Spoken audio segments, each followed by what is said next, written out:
तीन दोस्तों की कहानी। तीन दोस्त थे, तीनों की परवरिश अलग अलग माहौल में हो रही थी। अरमान एकदम गरीब था। जिस दिन भर पेट खाना मिल जाता था वो दिन ही उसके लिए उत्सव के समान होता था। नमन के पिता शहर के धनवानों में से एक थे, पर अपने घर में नौकरों की भीड़ में ये बिल्कुल अकेला था। अपने दोस्तों के घरों में जाता तो माँ की ममता और भाई बहन के आपसी झगड़े को देखता तो उदास हो जाता।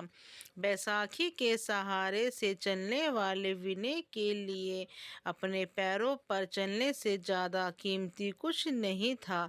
लेकिन अरमान को ये देखकर बहुत आश्चर्य होता था कि नमन और विनय के लिए पैसे की कोई कीमत नहीं है। वो जहाँ चाहे जैसे चाहे पैसे को अन्न की बर्बादी कर देते हैं। जिस भूख की वजह से वो कई कई रातें करवटें बदल कर निकालता है, उसके दोस्तों को उस भूख का एहसास भी नहीं, क्योंकि उन दोनों ने तो हमेशा भूख लगने से पहले खाना और ज़रूरत से के पहले आवश्यकताओं की पूर्ति देखी है। अरमान जब अपनी माँ से नाराज होकर बात करना बंद कर देता और विनय जब अपने छोटे भाई बहनों की पिटाई कर देता तो नमन को वो लोग बेवकूफ़ नज़र आते, क्योंकि ये जानता था कि माँ और भाई बहन ना होने का मतलब क्या होता है।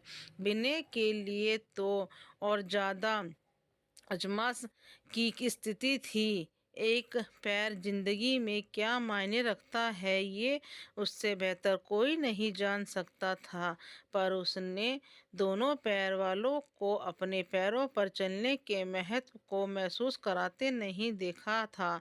ये कहानी उन तीन दोस्तों की ही नहीं है, हम सब की है।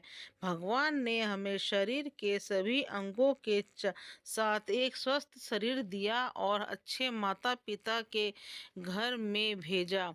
क्या हमने आज तक कभी इस बात के लिए भगवान का शुक्रिया अदा अदा किया? माता पिता ने खुद असब एहसास दुनिया के हर सुख को हमारी झोली में डालने का प्रयास किया। क्या हम कभी उसके इस त्याग को समझ पाए? प्रकृति हम मोड़ पर हमारा साथ देती है, हमारी सोच के अनुसार हमें मंजिल दिलाने के लिए दिन रात प्रयास करती है। क्या कभी भी मुंह से निकला कि आज मैं जो कुछ भी हूँ मेरे आसपास के वातावरण की वजह से हूँ? हमने ये सब नहीं किया। जानते हैं क्यों? क्योंकि हम माँ ने झुक झुक कर खिलाया और तो हम भूख नहीं पहचानते हैं। परिवार में रहते हैं तो उसके ना होने पर उपस्थितियों का हमें एहसास भी नहीं है। एक पैर, एक आँख, एक हाथ आदि के नहीं होने से जिंदगी के मायने हमें नहीं पता, क्योंकि ये सभी हमारे पास है। जो हमारे पास उसकी कीमत कोठियों की और जो नहीं है उसकी कीमत करोड़ों में होती है। लेकिन हम अगर जो है उसकी कीमत करना सीख जाएं तो हमारी ज़िंदगी में कितना कुछ बदल सकता है। ये कहने की आवश्यकता नहीं है। कुछ कहावतें हैं, घर का जोगी जोग, आंगन गांव में सिद्ध, घर की मुर्गी दाल बराबर। ये बाती है कि अपनी वस्तु की कोई कीमत नहीं होती। लेकिन दोस्तों, दुनिया के सफलतम के व्यक्तियों की कहानी पढ़ने से पता चलता है कि उनकी सफलता का सबसे बड़ा राज अपने हुनर और अपनी वस्तुओं को गहराव समझना और उन सभी के लिए हमेशा कितने रहना है। एक चीज़ हमारे पास नहीं हो तो 99 पास है तो महत्वहीन हो जाती है। हम ऐसे कहते हैं कि वस्तु हमें नहीं मिलेगी तो जिंदगी नहीं चल पाएगी। जैसे कि बच्चे खिलौने के लिए कहते हैं, किसी काम को ही करने के लिए हम हमारे पास हजार कमियां गिना देते हैं, बिना ये सोचे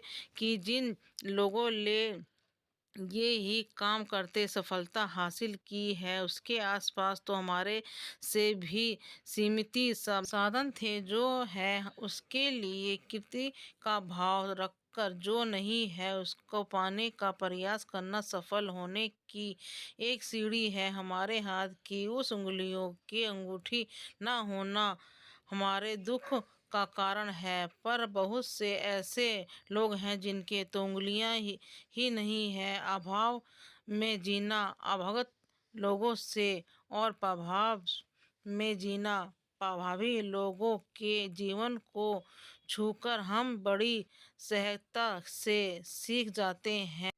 इन दोनों का मेल ही सार्थक जिंदगी की कहानी है। दोस्तों, कहानी कैसी लगी आप कमेंट बॉक्स में ज़रूर बताइए।